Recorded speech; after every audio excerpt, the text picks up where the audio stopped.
Steve here, just got done doing my run. While I was out there running, I had a few thoughts. I thought I'd share them with you.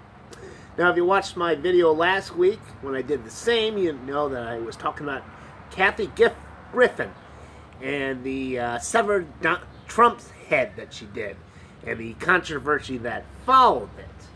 Now, originally, I had defended her, saying I didn't care one way or the other, and I had done a similar video myself with a bobblehead and hitting it with a sledgehammer, which caused it to be decapitated. Like I said, I defended Kathy Griffin. But after seeing her press conference this week, I am pulling my support for Kathy Griffin. I saw who I was supporting, and now I don't want anything to do with that. I'm not going to focus too much on it. The press conference was all over the place, and every time she said something or her attorney said something, I could just feel brain cells just disappearing. I think the biggest thing that came from it is she, as a comedian, she seems to have this sense of entitlement that she can't take criticism for her jokes, and she can't get fired for telling, a joke no one likes. A joke that someone made it at, working at an ice cream parlor, or, like a pudding factory, or they were a crossing guard, any other occupation but comedian, they get fired. And it wouldn't be that big of a deal. Yet because not even a joke, it's severed head. Come on now. You're telling me, let me just pick something. Sanitation work. Garbage man. He posted on his Facebook picture, severed head of Donald Trump. He get fired from his garbage collecting job, wouldn't he? But she can't get fired because she's a comedian. Like I said, just this massive sense of entitlement they have, these comedians, that they think they're in some kind of protected profession. And speaking kind of an entitled comedians, Bill Maher, in the news for something he said, that being the N-word, which I'm not going to repeat because I'm white. I think you all know what word I'm talking about. Basically, he was giving an interview with this senator from Nebraska. At one point, Maher's like, I got to get down to Nebraska. The senator's like, we'd love to have you work in the fields. Bill Maher goes, please, Senator, I'm a house. Yeah. Anyway, like I said, I'm not going to say it because I don't think white people should say that particular N-word. Why? Because it's just stupid. It never works out for them. Some teacher years ago, his students, African American ones, were just being disrespectful to him or some jazz like that, and he said, "Shut up, you N's," or something like that. Of course, he's gonna get fired. He goes, "Well, I don't see why they can use it, but I can't." And I'm like, "Oh, Jesus Christ!" So not only is this guy a racist, he's a whiner. He's a racist. A whining racist. Worst type of racist, I'd have to say. Is Bill Maher racist? I don't know. I mean, the joke was about himself. Kind of funny, but at the same time, I'm white, so maybe other people have a different opinion on that. I've never really liked Bill Maher. Do I think he should get fired for it? Probably that's up to HBO. Like I said, I don't see why comedians are in this super, super protected profession. What else was I going to say? Well, is Bill Maher, one of the things is, his show was always about being politically incorrect. So I'm not going to come down hard at him because he's always kind of protected the idea that people should be able to say what they want. If he had been the opposite way, like a sort of a PC thug, then definitely I'd say fire his hypocritical ass, but that's never been the case with Bill Maher. Like I said, don't care one way or the other, that's up to HBO. I do find it kind of ironic that people are talking about, well, he can't be a racist because he's always been helping the African American people, always been a supporter. He's basically your Hollywood liberal types. And I know he could still be a racist even if he is a Hollywood liberal type. I don't know why people are under the impression that liberals are not racist or can't be racist. And I think a good example is just as a segue into my next thought is this college, Evergreen State College in Washington State. Right now they had a professor who considers himself deeply progressive. A lot of people are calling for him to get fired because they think he's a racist. This is the African American students and their allies at Evergreen allege that this guy Professor Brett Weinstein's a racist because, one, he criticized some kind of affirmative action program the college had, and two, there was this thing that they do every year at the college called the Day of Absence, Day of Presence, where the African American students would take the day off so they could go talk to one another about, what they face solely as African Americans. Well, this year they decided to flip the script and they were asking all the white people to leave the college.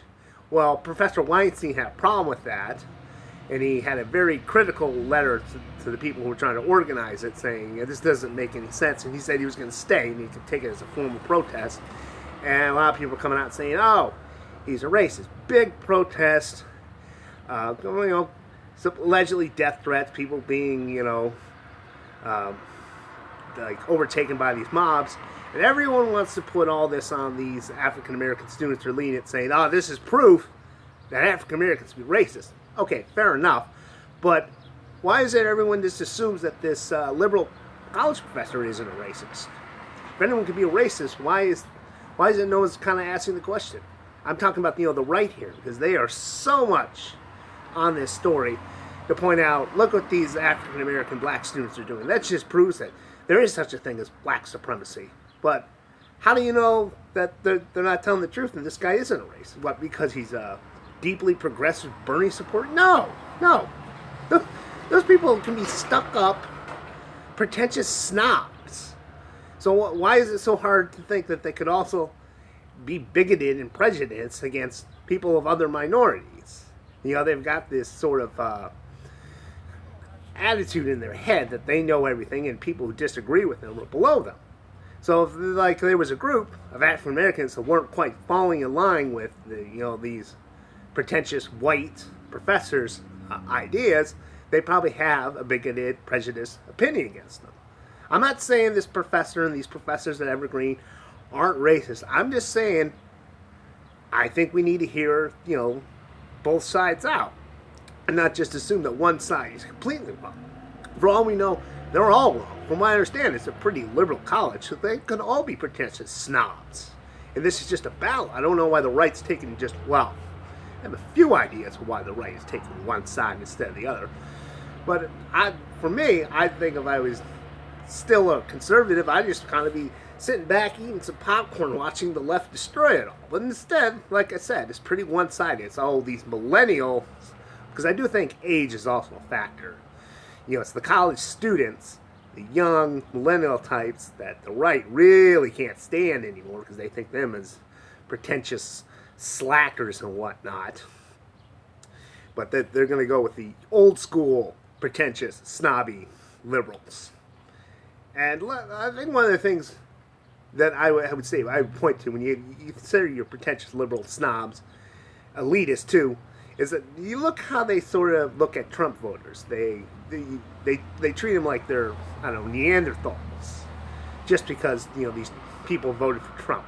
I didn't vote for him either, and I'd be lying if I said I had a high opinion of them. But at the same time, you see, there's a snobness to it that they think that all these people are uneducated baboons and whatnot. White people, conservatives who live Midwest and whatnot. And that's kind of one of the reasons they've lost so many states, I think, is because of that snobby attitude that they had against non-college educated white people. People talk about the white lash, and I think that's really where it came from. It was snobby white people coming down on white people who had less money and less education than them. And like I said, they just kept reiterating the point that Trump supporters were non-college educated white men. Well, guess what? Non-college educated white people have feelings. Anyway, back on with the Evergreen, I think it shows this side of the left, the college professor types, they have bigoted opinions. So why is it so unbelievable to think that it wouldn't just be about economics and political ideologies, that maybe there's also racial elements to it? I mean, look how they treat blacks who join the Republican Party. One of the biggest propaganda pieces with the Democrats is, well, the Republicans, they're nothing but a party of white people, mostly white people. Someone points out, well, they've got these blacks here and here. Like, oh, well, they're just token blacks, which I think is a nice way of saying, no, they're just a bunch of house. Word I will not use. So anyway, that's enough about Evergreen. That's just what I'm saying. Let's just not assume one side's wrong and the other one's right. Let's look into it. But finishing up, I'm going to go way out of the country.